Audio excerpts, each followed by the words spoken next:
오늘 어느 때까지 믿지 않겠느냐라는 제목으로 우리 함께 말씀을 생각해 보도록 하겠습니다.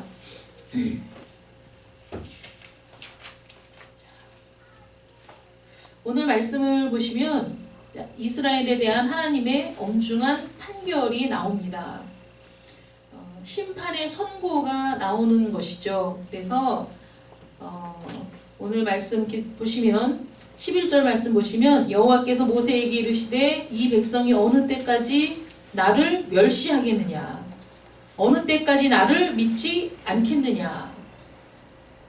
그래서 전염병으로 그들을 쳐서 멸하고 모세에게 하신 말씀이에요. 내게 그들보다 크고 강한 나라를 이루게 하리라. 이 백성을 다 진멸시키고 새로운 민족을 내가 너에게 주어서 그래서 큰 나라를 이루겠다. 하나님은 충분히 그럴 능력이 있으시죠. 이렇게 하나님께서 진노하신 이유가 있습니다. 첫 번째는 오늘 본문 말씀을 쭉 보면 이스라엘에 대한 하나님의 판결이 나오고 그 판결을 듣고 모세가 하나님 앞에 중보의 기도, 중재의 기도를 드리고 그 다음에 이제 하나님의 응답이 이루어지는 이제 그런 본문의 구조를 가지고 있습니다. 그러면 하나님께서 왜 이스라엘을 이렇게 판결하겠다, 진멸하겠다라는 심판을 선고하셨느냐 하면 이스라엘이 악한 백성이기 때문입니다. 여러분, 우리가 좋은 말은 듣기 좋고 나쁜 말은 듣기 싫고 또 사람의 심성이 얼마나 꼬여 있는지 좋은 말도 서너 번 들으면 싫다고 하는 게 인간의 마음입니다. 사람을 보면 참 구원받을 사람이 없어요. 그쵸? 여러분 주변을 보세요. 누가 구원받기 합당한 사람인가? 누가 정말 내 맘에 드는 착하고 선하고 나무랄 데 없는 사람인가? 있습니까, 여러분? 없어요. 근데 제가 사람들에게 막 실망하고 사람들에게 실망할 때처럼 마음이 낙심될 때가 없어요. 정말 우울한 거예요. 그런 생각 하실 때 있죠. 아무도 없는 곳에 가고 싶다. 아무도 없는 곳에 가고 싶다. 이 사람들하고 부대끼는 게 너무 싫다. 이런 생각이 들 때가 있을 거예요. 제가 그런 생각을 했나 봐요. 그러니까 저는 그런 게 있어요. 막 실망스럽고 막 낙심이 되면 그 감정에 너무 빠지지 않기 위해서 애를 써요. 왜냐하면 너무 거기에 빠져버리면 정말 그 다음에는 일을 할 수가 없어.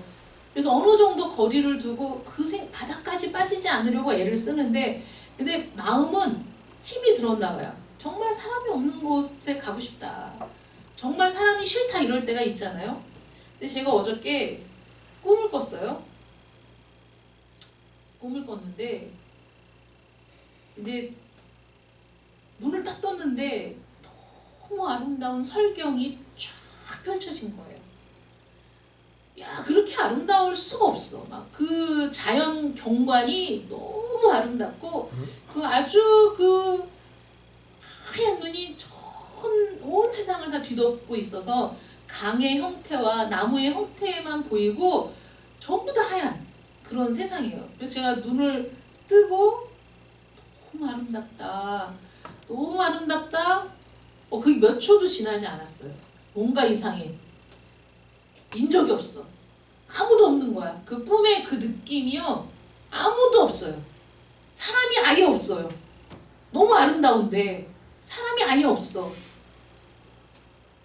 그러고는 깨서 제가 교회에서 우리 두 권사님하고 막 무슨 일을 하는 꿈을 하다가 딱 꿈이 깼어요. 너무 대조적이잖아요. 내가 눈을 떴는데 너무나 아름다운 설경이 펼쳐져 있고 그리고 몇 초 뒤에 다시 눈을 감았다 뜨니까 교회에서 두 권사님들하고 막 얘기를 하면서 뭔가를 하고 있어요. 그러고는 꿈이 깼어요. 너무 간단하고 너무 단순한 꿈이잖아요. 근데 꿈을 딱 깨고 나서 제가 처음에 들은 생각이 그 아름다운 설경이 펼쳐져 있는 거기가 지옥이다. 이런 생각이 들었어요. 왜냐하면 사람이 없어서 아무것도 할 일이 없는 곳에 있어 봐봐. 며칠을 견딜 수 있겠어, 사람이. 얼마나 견딜 수 있겠어. 죽을 맛이지. 아무것도 할 일이 없지. 또 아무도 없으니까. 아무것도 할 일이 없어. 아무리 아름다워도 아무것도 할 일이 없고 아무도 없고 나 혼자만 있는 곳, 이거는 보기에는 아름다운 곳이지만 사실 지옥이나 마찬가지다. 부대 끼고 일하고 할 일이 있고, 이게 사람이 사는 맛이지. 우리가 사람을 보면서 누구 구원받을 사람이 아무도 없어요. 다 아주 그 단점들이 없는 사람이 없어. 누구나 그래. 그럼에도 불구하고 하나님이 우리를 사랑하셔서 독생자를 이 땅에 보내주시고 우리 대신 형벌을 당하게 하신 그 사랑을 생각하면 그것처럼 놀랍고 감사한 일이 없더라는 거죠. 근데 우리의 모습이 어떤지 보세요. 하나님이 이스라엘 백성들에게 심판을 선언하시는데 이 백성이 왜 그러느냐? 왜 그러느냐? 지금 그 가나안 땅을 목적으로 하고 애굽에서 나와서 이제 광야길을 거쳐서 이제 가나안, 바로 눈앞에 가나안 땅을 보고 있는 상황에서 정탐꾼을 보냈어요. 12명을. 정탐꾼을 보냈는데 이 사람들이 갔다 와서 10명의 정탐꾼이 우리는 거기 가면 다 죽게 생겼어. 그 사람들이 얼마나 크고 얼마나 그 장대한지 우리는 거기에 비하면 밥풀떼기만도 못하고 우리는 메뚜기와 같고 거기 땅이 좋기는 하더라. 포도송이가 막 이렇게 크고 막 이런 그 땅이 기름지고 좋은 땅이지만 우리는 결코 차지할 수 없는 땅이고 우리가 거기를 들어갔다간 우리는 다 그 전멸될 것이다 라는 보고를 했죠. 여호수아와 갈렙만이 아니다. 그래도 하나님이 주신다면 우리가 그 땅을 차지할 수 있다라고 얘기했고 10명의 정탐꾼은 비판적인 얘기를 한 거예요. 너무 낙심되는 얘기를 한 거예요. 근데 이런 얘기를 했을 때 거기서 네피림 후손인 아낙 자손을 보았나니 우리는 스스로 보기에도 메뚜기 같았다. 그들이 보기에도 그럴 것이다. 이런 얘기를 했을 때 백성들은 온 회중이 소리를 높여 부르짖으며 백성이 밤새도록 통곡하였더라. 울 일이 아닌데 울면 울 일이 생기는 거예요. 울 일이 아닌데 울어버리면 울 일이 생겨. 이 울 일이 아닌데 밤새 그 백성들의 장막 안에서 밤새 통곡 소리가 들린 거예요. 하나님께서 생각하실 때 여러분 보세요. 내가 자녀를 위해 아니면 내가 직장 동료를 위해 내가 책임지고 있는 사람들을 위해 좋은 계획을 세웠어요. 그런데 그 마음도 헤아리지 못하고 그 의중도 깨닫지 못하고 사소한 것을 보고 트집을 잡으며 불평을 하며 이제 자기네는 큰일 났다고 막 이렇게 하면 얼마나 속상하겠어요. 얼마나 속상해. 하나님께서 이들을 가나안이라는 곳에 정착하게 해주겠다고 약속을 하고 애굽에서 종살이하던 그들을 이끌어내요. 그리고 그들 앞에 수많은 이적과 기적을 보여주며 여기까지 왔어요. 그리고 나서 가나안 땅에 정탐꾼을 보냈는데 그 정탐꾼들이 하는 말을 하나님의 말보다 더 신뢰했다는 거, 이게 죄인 거죠. 누구 말을 들어야 돼? 여러분, 우리가 어떤 상황이 생겼을 때 누구의 말을 들어야 돼요? 지도자의 말, 상관의 말, 또는 우리를 책임지고 있는 사람의 말을 들어야 되고 또 부모의 말을 들어야 되는데 이게 보면 애들이 문제가 생기잖아요? 그럼 친구 말을 들어요. 부모 말을 듣지 않아. 부모에게 의논하지 않아. 친구 말을 듣는데 좋은 친구일 수도 있고 지혜롭고 현명한 친구일 수 있지만 아닐 수도 있어요. 그러면 그 말을 따라갔다가 더 인생의 낭패를 보게 되잖아요. 그러니까 누구를 더 신뢰하는가? 근데 이 백성들이 하나님이 아니고 그 10명의 정탐꾼들의 말을 더 신뢰했다. 이게 그들의 죄이라는 거예요. 그들은 거역했고 하나님을 비난했고 하나님을 멸시했어요. 이 말이 우리가 읽은 본문 11절 말씀에 어느 때까지 나를 멸시하겠느냐? 어느 때까지 나를 믿지 않겠느냐? 이 두 가지의 말에 백성들의 모습이 그대로 담겨 있는 거예요. 하나님보다 정탐꾼들의 보고를 더 신뢰했어요. 그리고 울을 일이 아닌데 밤새 울었습니다. 이러니까 어른들뿐만 아니라 그 밑에 있는 모든 자녀들까지 함께 공포 분위기에 휩싸여서 함께 울며 통곡하며 온 백성이 하나님 앞에 죄를 지었어요. 그 다음에 이들이 아론과 모세를 원망하기 시작했어요. 그것은 표면적으로 모세와 아론을 원망한 것 뿐이지 결국은 하나님을 비난한 거예요. 그리고 불평을 합니다. 애굽이 더 좋았다. 여러분, 애굽이 좋기는 뭐가 좋아? 사람이 이런 상황이 되면 꼭 말도 안 되는 걸 끌어다 붙이면서 그래도 그때가 좋았다. 그때가 좋기는 뭐 그때로 돌아가고 싶어요? 애굽에서 그들이 새벽부터 밤늦게까지 온종일 노역에 시달리고, 그리고 눈 붙이고 나면 새벽이면 또 나가서 일해야 되고, 그들의 노동의 강도는 점점 더 심해져가지고 나중에는 벽돌을 구울 모든 재료까지 뛰쳐나가서 구에다가 그 할당량을 맞춰야 되는 그런 그 비참한 지경에 있었잖아요. 그들이 오죽하고 하나님께 부르짖었겠어요. 구해달라고.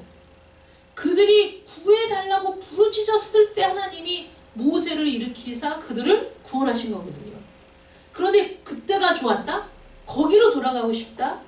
이스라엘 백성들이 광야에서 그런 얘기를 한두 번 한 게 아니에요. 애굽이 더 좋았다라고 그 후회하고 불평하면서 그 다음에 또 더 나아가서 우리가 말을 조심해야 돼. 항상 뭐라고 얘기하냐면 우리가 이제 앞으로 진행하면 가나안에 들어가면 칼에 망할 것이다. 우리 모두는 그냥 칼로 다 진멸당할 것이다. 이렇게 생각하니까 여러분 어떤 고민도 생기죠. 하나님은 보이지 않고 정탐꾼들의 말을 듣고 그 기준으로 생각을 하니 자기들만큼 비참하고 불쌍하고 미래가 없고 절망적인 사람들이 없는 거예요. 그러니까 그들이 밤새 이 죄악된 생각을 로테이션으로 돌려가며 생각한 거죠. 이 생각하면 꼬리를 물고, 야, 여기까지 끌고 와서 우리를 죽이는구나. 차라리 그때가 좋았는데 이제 우리가 앞으로 진행하면 칼에 망하겠구나. 또 돌이켜서 야, 우리가 그때가 좋았는데 가면 망하겠구나. 계속 끊임없이 부정적인 생각들을 하면서 눈물 콧물 다 빼고 밤새 울고 하나님을 원망하고 하나님을 비난했다는 것이죠. 아주 밤새 지속적으로 죄를 범한 거예요. 지속적으로. 누구 하나 정신을 차리고 이러면 안 되지 얘기한 사람이 없고, 누구 하나 정신을 차리고 기도해야지 라고 생각하지 않았어요.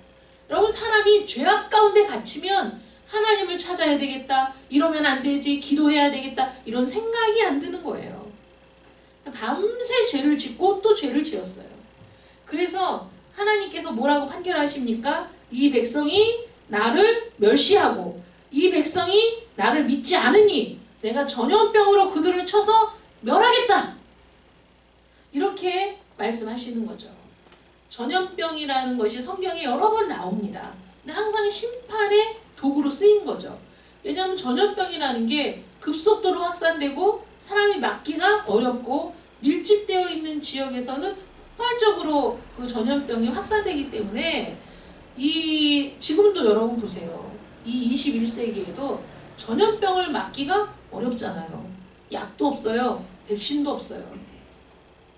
아마 백신을 만드는 데 성공할 때쯤 되면 변종이 생길 겁니다. 이렇게 전염병이라는 건 옛날이나 지금이나 사실 사람들에게 두려움과 공포를 주는 거죠. 원인을 알 수 없으면 더 심각한 거고요. 그래서 이 전염병이라는 게 그 종을 멸종시킬 수도 있는 게 전염병인 거예요. 우리 인류는 뭐 기원이 하나니까. 근데 지금 우리가 먹는 바나나도 그 종은 딱 한 종이에요. 크기가 다르고 뭐 어쨌든 지금 시판되는 모든 바나나의 그 품종이 단일 품종이에요. 1950년대까지 있었던 그 품종은 지금보다 훨씬 달고 향도 좋고 껍질도 단단해서 보관하기도 쉬웠던 그 바나나가 하나마병이 전 세계적으로 유행하면서 멸종돼 버렸어요. 왜냐하면 그 개량하고 개량해가지고 만든 그 품종을 전 세계가 심기 때문에 그 병에 어떤 병에 취약한 구조일 때 전 세계적으로 발병을 하면 막을 길이 없는 거예요. 그냥 멸종. 그래서 그 다음에 개발해낸 품종이 지금 우리가 먹고 있는 바나나의 품종인데 지금 그 파나마병이 번지고 있대요. 그래서 그 학자들이 지금 새로운 품종, 그러니까 그 원시적인 그 야생의 바나나를 개량해가지고 우리가 먹기 좋은 바나나로 만드는 건데 원래 그 바나나, 야생의 바나나는 씨가 많아가지고 먹을 수가 없답니다. 근데 그걸 개량해가지고 씨 없이 우리가 먹을 수 있는 바나나가 된 거잖아요. 마찬가지로 그 바나나라는 그 종도 전염병 하나로 전 세계에 있는 바나나가 다 멸종될 수 있듯이 그 인간도 전염병으로 온 세계가 사실 멸망할 수도 있는 겁니다. 눈에 보이지 않는 아주 지극히 작은 바이러스 하나도 이렇게 치명적일 수 있는 거예요. 그런데 하나님께서 광야에 있는 이스라엘 백성들에게 전염병을 보내서 그들을 다 진멸하겠다 이렇게 얘기를 하는 거예요. 근데 하나님이시면 충분히 가능하죠. 지금 하나님께서 이스라엘 백성들이 10번이나 나를 거역했다라는 표현이 여러 번 나옵니다. 성경에. 그러면 이스라엘 백성들이 10번만 거역했을까요? 아니죠. 그럼 10번이라는 게 무슨 뜻이냐? 10이라는 숫자는 그 히브리 또 그 이스라엘 민족들 히브리 그 언어에 숫자는 여러 가지 의미를 담고 있어요. 근데 10이라는 숫자는 그 가득 찼다 이런 뜻이에요. 가득 찼다. 그러니까 이스라엘 백성들이 하나님이 10번이나 나를 거역하고도 라는 10번이나 하는 너희가 그 번번이 그 뭐라고 시시때때로 그러니까 늘상 언제나 뭐 이런 뜻인 거예요. 언제나 나를 거역했다. 늘 나를 거역했다. 번번이 나를 거역했다. 이런 의미거든요. 그러니까 이스라엘 백성의 역사가 광야로 나와서 가나안에 들어가기까지 40년 동안을 항상 거역했다는 거예요. 항상 하나님을 거역해 왔어요. 늘 번번이 하나님을 거역하고 비난하고 멸시했던 그 모든 걸 통틀어서 하나님이 뭐라고 말씀하시냐면 불신앙이라고 얘기하는 거예요. 하나님의 전능하심, 하나님의 권능, 하나님의 자비, 하나님의 긍휼 이 모든 것들을 무시하기 때문에 그 모든 것들을 멸시하기 때문에 결국 하나님을 믿지 않기 때문에 너희들이 이런 모습을 보이는 것이다. 그러므로 내가 너희를 진멸하겠다. 여러분 너무 합당한 그 심판 아닙니까? 아니 이렇게 번번이 무시하는데 번번이 거역하는데 아주 때마다 하나님을 비난하고 불평하고 멸시하는데 아 이거 뭐 능력 있으면 확 그냥 광야에서 다 엎어버려 당연한 거 아니겠어요? 너무나 마땅한 판결이 내려진 거예요. 그런데 모세가 하나님께 이렇게 구하는 거예요. 어떻게 구하냐면 하나님 이들을 용서해 주십시오 라고 구하는 거예요. 용서해 주십시오. 근데 왜 용서해 주셔야 되느냐? 아니 우리가 항상 인간 그 관계에서도 왜 내가 이해해 줘야 돼? 왜 내가 용서해 줘야 돼? 왜 내가 그런 사람들을 받아줘야 돼? 이렇게 억울할 때가 얼마나 많습니까? 진짜 억울할 때 많죠. 정말 승질 같으면 마음 같으면 그냥 정말 한 방에 그냥 어떻게 하고 싶은 그런 사람들이 얼마나 많습니까? 이스라엘 백성이 하나님 앞에서 다르지 않아요. 정말 확 토하여 내치고 싶은 거고 정말 한 방에 그냥 끝내고 싶은 거고 그런 생각이 들 정도로 이스라엘 백성들이 그렇게 하나님 앞에 악을 행하는데 모세는 지금 용서해 달라 이렇게 구하고 있어요. 용서해 달라는 근거가 뭐냐면 하나님의 영광을 위해서 이들을 용서해 주십시오. 이렇게 얘기해요. 우리 볼까요? 13절 말씀 보시면 모세가 여호와께 여짜오되 애굽인 중에서 주의 능력으로 이 백성을 인도하여 내셨거늘 하나님의 능력으로 이들을 애굽에서 인도하여 내지 않으셨습니까? 그리고 하나님께서 낮에는 구름 기둥으로 밤에는 불 기둥으로 이들과 함께 하셨어요. 이들 앞에서 행하시며 이들을 보호하셨다는 것이 여러분 광야에 어떤 민족이 200만 명이 넘는 그 사람들이 모여서 그 진행을 하는데 주변에 있는 많은 나라들이 그 모습이 장관일 거 아니에요. 광야에서 200만 명이 넘는 사람이 움직이고 다니고 있는데 가만히 보니까 구름 기둥이 낮에는 항상 덮여 있고 밤에는 불 기둥이 있어 멀리서도 다 보이지 않겠어요? 그러니까 주변 나라들이 여호와가 이스라엘을 애굽에서 이끌어내셨다는 사실을 알고 있었다는 거예요. 가나안 땅에 있는 여리고에서 그 라합도 그렇게 얘기하잖아요. 알고 있어요. 들어서 그들의 마음이 녹았어요. 두려워서 떨었어요. 하나님의 능력이 이스라엘과 함께하고 있다는 사실을 하나님이 만방에 드러내신 거예요. 그러니까 이방이 듣고 떨며 두려워했다는 거죠. 정작 그 밑에서 보호를 받는 이스라엘 백성들은 하나님 두려운 줄도 모르고 기고만장 그 하나님을 비난하고 멸시하고 불신앙으로 일관했지만 주변에 있는 나라들이 볼 때 하나님께서 그 능력으로 이스라엘을 애굽에서 구원해내셨다, 이끌어내셨다, 광야에서 함께 하셨다는 사실을 다 알고 있다는 거예요. 하나님의 명성을 들은 여러 나라가 하나님이 여기에서 이들을 죽이면 여호와가 이 백성에게 주기로 맹세했던 그 가나안 땅에 이들을 드릴 능력이 없어서 하나님이 광야에서 그냥 죽였다! 이렇게 얘기할 거 아니냐. 하나님 이거는 말도 안 되잖아요. 하나님이 능력이 없어서 그러신 게 아니지 않습니까? 그런데 이방이 이런 상황을 보고 하나님의 이름을 욕되게 하고 하나님의 영광을 비방하지 않겠습니까?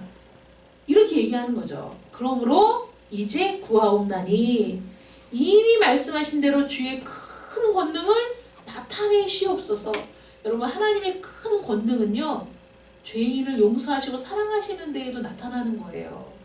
아멘. 바다를 열고 하늘에서 뭐 비를 내리고 메추라기를 비같이 내리시는 이런 일들을 통해서만 권능이 나타나는 게 아니라 마땅히 그냥 광야에서 그 광야 바닥에 내리꽂아 죽여마땅할 죄인들을 용납하시고 용서하시고 사랑하시고 품으시는 거기에도 하나님의 권능이 나타난다는 거죠. 그래서 18절에 이렇게 얘기해요. 여호와는 노하기를 더디하시고 인자가 많아 죄악과 허물을 사하시나. 하나님은 노하기를 더디하신다. 인자가 많아서 죄악과 허물을 사해 주시는 분이다. 라는 하나님의 명성. 하나님이 이런 분이라는 하나님의 이름이 있지 않습니까? 여러분, 이 이름이 굉장히 중요한 거예요. 이름이 중요해서 부모님의 그 조남을 우리가 부르지 않았었어요. 그렇잖아요. 이름을 함부로 부르지 않아. 그리고 부모의 이름을 욕되게 하는 게 가장 불효자야. 부모가 얼굴을 들고 살 수 없게 만드는 게 제일 불효자인 거예요. 우리가 그 많은 기업들이 그 이름의 값어치, 그게 네임밸류, 그러니까 그 우리가 뭐 메이커라고 부르는 게 메이커, 유명 메이커, 유명한 이름, 그 이름이 많은 것들을 해결하잖아요, 사실은.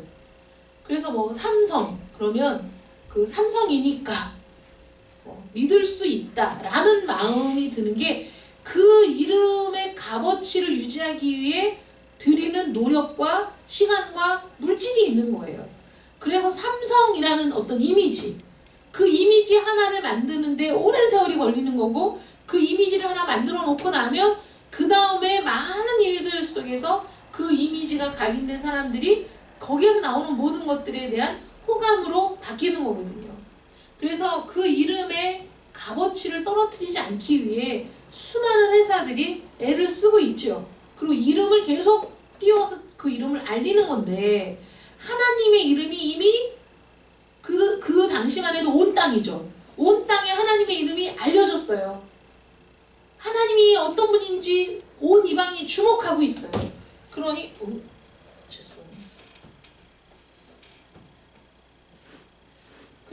그 이름값을 하나님 하셔야 되지 않겠습니까?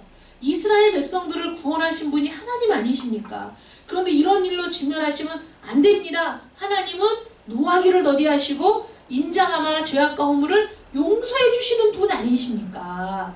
라고 모세가 얘기하죠. 그래서 구하옵나니 19절 말씀 보시면, 구하옵나니 주의 인자의 광대하심을 따라 이 백성의 죄악을 사하시되 애굽에서부터 지금까지 이 백성을 사하신 것처럼 사해 주십시오. 하나님 지금까지 늘 해왔던 대로 이 백성을 용서해 주십시오. 이렇게 구하고 있어요. 근데 그 용서를 구하기 위해 하나님의 영광을 위해, 하나님의 이름을 위해 용서해 달라고 구하고 있는 거죠. 우리에게는 용서를 구할 만한 어떤 건덕지도 없는 거예요. 나를 보시고 이거는 진짜 천부당 만부당한 얘기인 거죠. 말도 안 되는 소리인 거예요. 우리 어딜 봐서 구원받을 여지가 있겠습니까? 아까 서두에 말씀드린 것처럼 세상에 다른 사람들을 다 보세요. 정말 구원받기에 합당한 사람이 있습니까, 여러분? 한 사람도 없어요. 제가 단언하건대 다른 사람을 보고 야, 저 사람 법 없이도 살 사람이야 라는 말을 듣는 사람이 간혹가다 있지만 가까이 지내보세요. 다 허물이 있습니다. 다 내 마음에 안 드는 게 있어요. 그래서 그 사람의 허물만 보면 이 세상은 지금 망해도 하등 이상할 게 없는 세상입니다. 그런데 우리에게 있어서 이 세상을 살아가는 데 있어서 가장 중요한 게 뭐냐? 결국은 그래서 사랑이라는 거예요.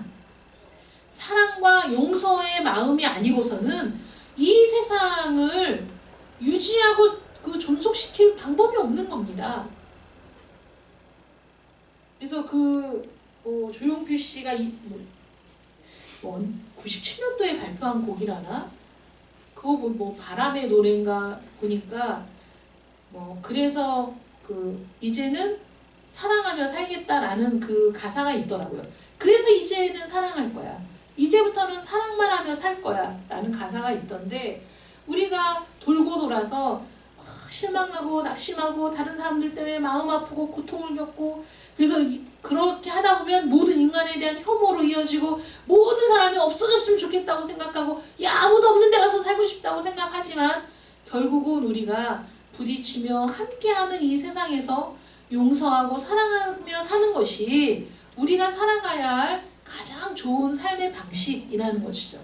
그래서 모세도 지금 정말 죽어마땅한 죄인인데 하나님 그래도 하나님의 이름을 위하여 하나님이 지금까지 해오셨던 그것을 기억하시고 이들을 한 번만 다시 용서해 주십시오. 이들의 죄를 용서해 달라고 지금 기도하고 있는 거예요. 그러니까 우리가 하나님 앞에 기도할 근거는 하나님의 영원하심, 하나님의 자비하심, 노하기를 더디하시고 우리의 죄를 용서하기를 기뻐하시는 하나님의 성품을 근거로 하나님의 그 어떠하심을 우리가 내세워서 하나님은 이런 분 아닙니까? 하나님은 이렇게 자비하신 분 아닙니까? 노하기를 더디하시는 분 아닙니까? 하나님 우리를 용서해 주십시오 라고 구할 수 있다는 거예요. 우리를 용서해 주실 근거는 하나님의 성품이지 나의 성품도 아니고 나의 의도 아니고 내가 했던 어떤 일도 아니고 아무것도 아닌 거예요. 그러므로 하나님 앞으로 나아가야 합니다. 지금 이 세상은 전염병으로 인한 코로나19로 인한 팬데믹의 상황을 뒤집어 얘기하자면 우리는 신성을 모독하는 하나님 없이도 살 수 있다는 불신앙의 팬데믹 상태인 거죠. 지금 이 세상이. 그렇지 않습니까 여러분? 어느 때부터인가 인간의 지성이 더 우위에 있는 것 같고 사람의 힘으로 모든 걸 할 수 있다고 얘기하고 내가 원하는 대로 사는 것이 선이라고 주장하는 그런 시대가 되었어요. 점점점 하나님의 자리는 모든 영역에서 없어져서 문화의 영역, 예술의 영역, 여러분 인문학의 모든 영역에서 하나님의 자리가 점점점 사라져서 하나님이 없이는 예술이 안 되고 예수가 없이는 그림도 그림 그리는 것도 종교의 주제가 아니면 그림이 없었던 그런 시기를 지나서 지금은 모든 영역에서 하나님의 신성이 사라지고 하나님에 대한 신앙이 사라지고 하나님 없이도 충분히 살 수 있다는 것이 만연한 세상, 그러니까 코로나19의 팬데믹이 뒤집어 얘기하자면 신성 모독의 팬데믹, 불신앙의 팬데믹 상태에 지금 빠져 있는 것이다. 우리 그리스도인들조차도 그러한 신앙이 옅어지고 있어서 하나님 앞에 기도하지 않고 구하지 않고 있다. 누가 기도합니까? 여러분 하나님은 자신이 선택한 백성, 자기의 백성이라도 죄악을 용납하실 수 없는 분이신 거예요.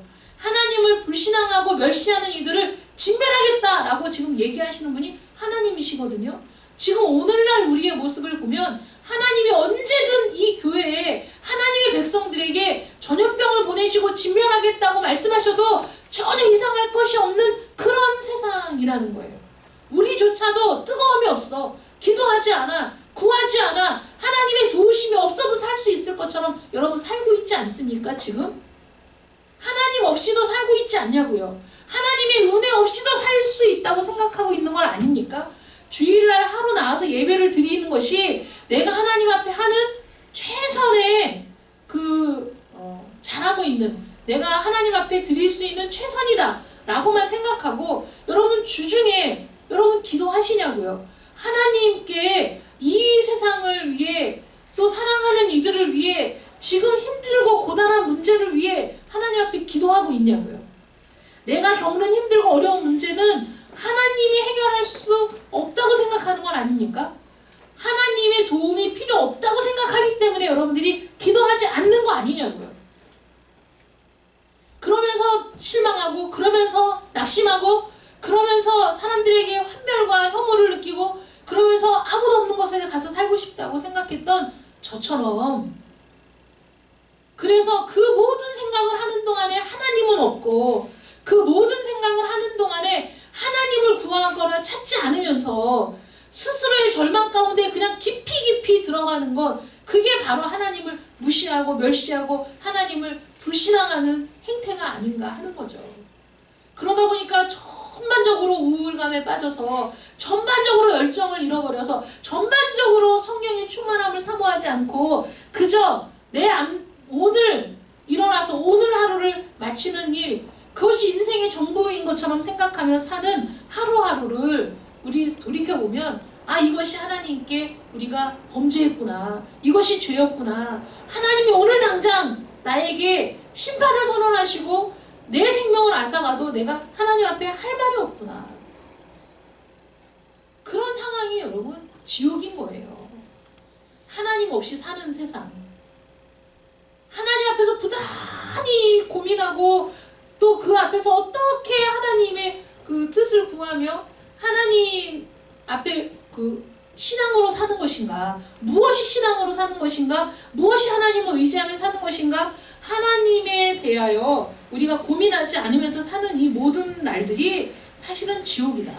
사람이 없는 것도 지옥이지만 반대로 생각해 보세요. 아무도 없는 곳이 지옥인 이유가 뭐예요? 아무도 없는 곳에 하나님도 안 계신 거예요. 그게 지옥입니다. 아무도 없는 곳, 특히 하나님이 없는 곳, 아무리 아름다워도 아무리 멋있어도 하나님이 안 계신 곳, 지옥이죠.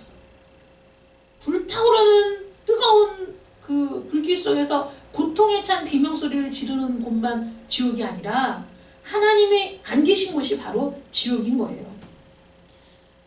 모세가 이렇게 간절하게 기도할 때 하나님께서 응답하십니다. 뭐라고 응답하시냐? 하나님의 응답에는 긍휼과 심판이 둘 다 담겨 있어요. 첫 번째, 그래, 내 기도를 듣고 내가 저들을 용서하겠다, 사해주겠다. 20절 말씀에 여호와께서 이르시되 내가 내 말대로 사하노라, 용서해주겠다. 극단적인 심판을 철회하셨어요. 이 중보기도의 위대함이죠. 여러분, 그래서 우리가 다른 사람들, 가족들, 자식들을 위한 기도를 멈추면 안 되는 거예요. 끊임없이 중보의 기도를 해야 돼요. 그 다음에 용서하는데 그러나 진실로 내가 살아있는 것과 여호와의 영광이 온 세계에 충만할 것을 두고 맹세하노니 내 영광과 애굽과 광야에 생한 내 이적을 보고서도 이같이 10번이나 번번이 때마다 늘 수시로 나를 시험하고 내 목소리를 청정하지 아니한 그 사람들은 가나안 땅에 들어갈 수 없다. 이 광야에서 다 죽을 것이다. 여러분, 그들이 뭐라고 얘기했어요? 그냥 여기서 죽게 내버려 두라잖아요. 광야에서 죽는 게 낫겠다잖아요. 하나님이 즉각적으로 그들의 격정적인 그 원망의 소리에 하나님이 아멘 하신 거라니까요. 오, 그래? 그렇게 해줄게. 여러분, 그래서 말을 조심해야 돼요. 함부로 말하면 안 돼요. 하나님 하나님이 우리의 모든 걸 보고 계시고 듣고 계시고 지금도 우리의 심정을 헤아리고 계시거든요. 우리가 불신앙에 가득 차서 외친 한마디에 하나님이 그래? 그렇게 해줄게. 광야에서 죽고 싶어? 죽어. 이거잖아요. 여러분, 하나님의 심판이 내가 생각한 것 이상으로 하나님이 우리를 힘들게 하는 것만이 심판이 아닌 겁니다. 내가 원망과 불평에 가득 차서 내쏟은 말대로 되는 거, 그것도 심판인 거예요. 우리가 감당할 수 없는 하나님의 심판인 겁니다. 차라리 여기서 죽는 게 낫다. 그래? 죽어. 간단하게 얘기하자면 그거잖아요. 니네가 여기서 죽고 싶다며. 그렇게 번번이 나를 거역하고 그렇게 나를 멸시하고 그렇게 불신앙의 모습을 보인 너희들, 그러면 광야에서 그냥 죽어. 이거잖아요. 결국 그렇게 불평했던 모든 사람들 20세 이하는요, 하나님이 그래도 성인이 아니라고 생각하신 것 같아요. 부모의 영향 아래 있는 그들은 하나님이 너희의 자손들은 들어갈 것이지만 너희들은 들어갈 수 없다. 그런데 그때 염탐하고 와서 하나님 편에서 하나님의 시선으로 그들이 비록 강하고 그들이 비록 거대하고 우리가 거기에 보이기에는 그렇게 눈으로는 보일지 몰라도 하나님이 그 땅을 우리에게 주시겠다고 하셨으니 그들이 우리가 그들에게 메뚜기 같은 게 아니라 그들이 우리에게 메뚜기와 같을 것이고 바풀떼기와 같을 것이다. 이렇게 얘기했던 갈렙과 여호수아 그 두 사람과 너희의 자손들은 가나안 땅에 들어가려니와 지금 밤새도록 울고 불고 원망했던 너희들은 들어가지 못할 것이다. 약속의 땅을 보지 못할 것이다. 이렇게 말씀하셨습니다. 여러분, 하나님께서 우리에게 구원을 약속하시고 저와 여러분을 구원하셨습니다. 하나님의 이름을 위하여, 하나님의 영광을 위하여 이 구원은 반드시 이루어질 거예요. 그런데 그 구원이 반드시 이루어진다고 해서 이 땅에서의 삶을 여러분 막 살아도 안 되고 포기해도 안 되고 원망하며 불평하며 죄를 지어도 안 되는 겁니다. 왜냐하면 이 세상에서의 삶이 천국에서의 삶의 일부인 거예요. 하나님은 이 땅에서 여러분들이 잘 되기를 바라시고 장수하기를 바라시고 화목하기를 바라시고 행복하기를 바라시는 겁니다. 하나님의 뜻에 순종하며 하나님의 말씀대로 살아가는 그런 삶이 될 때 행복을 누리는 거예요. 그게 진짜 행복인 거예요. 하나님 없이 아무도 없이 우리 가족만 내가 원하는 사람하고만 행복할 수 없는 겁니다. 하나님이 없는 팬데믹의 상황, 불신앙의 팬데믹, 신성모독의 팬데믹의 상황 속에서 여러분 우리가 갈 길은 그 모든 상황을 해지하는 가장 유일한 길은 우리 믿음의 사람들이 하나님 앞으로 나아가 모세와 같이 중보의 기도를 하고 모세와 같이 이 백성의 죄를 용서해달라고 눈물로 기도하는 이들이 살아있어야 되는 거예요. 교회에, 이 땅에, 이 온 세계에 그런 이들이 5명, 10명, 20명, 50명. 그래서 이 세상의 모든 질병과 이 세상의 모든 고통을 하나님 앞에 기도하고 간구하여 해결받는 역사가 우리 그리스도인들을 통해서 있기를 축원합니다. 아멘. 하나님 없이 일어나는 일은 아무것도 없어요. 하나님께서 주도하지 않고 하나님께서 무관심한 일은 없습니다. 하나님의 시선이 언제나 여러분들에게 있다는 것 여러분 잊지 마시고 이스라엘 백성들처럼 여전히 악한 우리들이지만 그러나 하나님의 이름을 위하여 우리를 용서하시고 그리고 이제는 불신앙의 길이 아니라 하나님을 멸시하는 길이 아니라 하나님을 구하고 찾는 하나님의 참된 백성으로 살아가게 해달라는 기도와 간구가 이 한 주간 지속될 수 있기를 축원합니다. 아멘. 기도하겠습니다. 사랑의 하나님 감사합니다. 우리가 구하는 것이 무엇입니까? 우리가 찾는 것이 무엇입니까? 하나님 없이 이 세상을 바라보면 오늘 하루도 살기 싫은 것이 이 세상이고 하나님 없이 다른 사람을 바라보면 모두가 내 마음에 맞지 않는 미워할 수밖에 없는 인간들 투성이입니다. 사람만 보면 마음에 환멸이 일어나고 사람만 바라보면 마음에 분노가 일어나는데, 그러나 여전히 하나님께서는 그럼에도 불구하고 하나님을 바라보고 하나님을 신뢰하고 하나님의 인도하심을 따라 사는 것이 우리가 마땅히 살아야 할 길이다 말씀하십니다. 그리고 우리조차 용서할 수 없는 그 인간들을 하나님께서 사랑하시고 용납하시고 구원하시는 그 은혜를 생각하며 오늘도 하나님의 자비와 긍휼을 구하는 저희들이 되기를 원합니다. 하나님의 마음을 닮아 다른 이들을 사랑하고 품을 수 있는 저희들 되기를 원합니다. 하나님 함께하여 주시옵소서. 지금까지의 모든 불신앙을 벗어버리고 지금까지 비난하고 원망했던 모든 악을 벗어버리고 하나님의 얼굴을 구하고 찾는 저희들 되게 하여 주시며 우리 자신뿐만 아니라 우리 자녀들을 위해 우리 가정을 위해 이웃을 위해 나라와 민족 이 세계를 위해 기도하는 저희들 되게 하여 주시옵소서. 아멘. 예수님의 이름으로 기도드립니다. 아멘.